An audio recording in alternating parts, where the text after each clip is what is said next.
هیواد کې چې افغانستان د فساد په کچه باندې په د نړۍ په ریکارډ هیوادو کې وو هغه فساد هم ختم کو. تاسو به اورېدلي چې د شفافیت نړیوالې ادارې هم اعتراف وکړو چې افغانستان د فساد په برخه کې 40 قدمه راپورته شوی ده، یعنې 40 هیوادونه نور هم شاته کړي دي، خو حقیقت له دې نه هم زیات ده.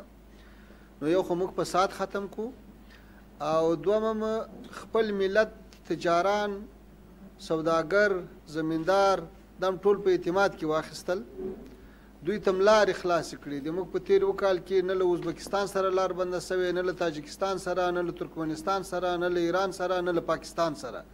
پاکستان سره 2 وارې څه حوادث پیښ شوي، یوه هفته 5 ورځې به بنده سوي، خو نورې لارې خلاصې وې. نو موږ خپلو هیوادوالو ته مارکیټ هم پیدا کړو، هغوی ته هم زمینه هم مساعده کړه.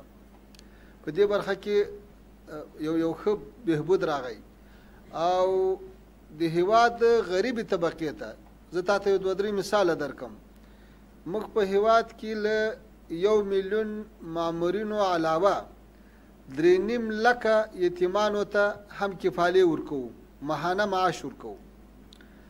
1,55,000 کونډو ته موږ په کور باندې معاش ورکوو.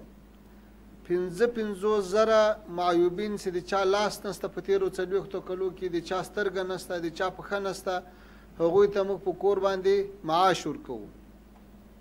د ټول هیواد په سطح په ټولو ښارو کې غریبان راټول کړو، د هغوی تشخیص هم وکړو چې څوک واقعي غریبان وو، هغوی ته په کورو باندې کفاله حواله کړه.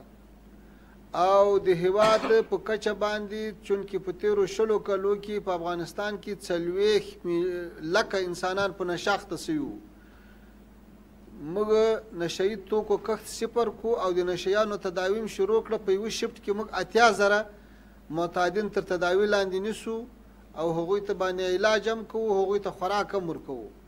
دا هر څه چې ملت په سترګو ویني، هغه د ملت همکاري دومره زیاته ده چې اوس ټول په دې لګیا یو چې خپل وطن جوړ کړو، آباد کړو.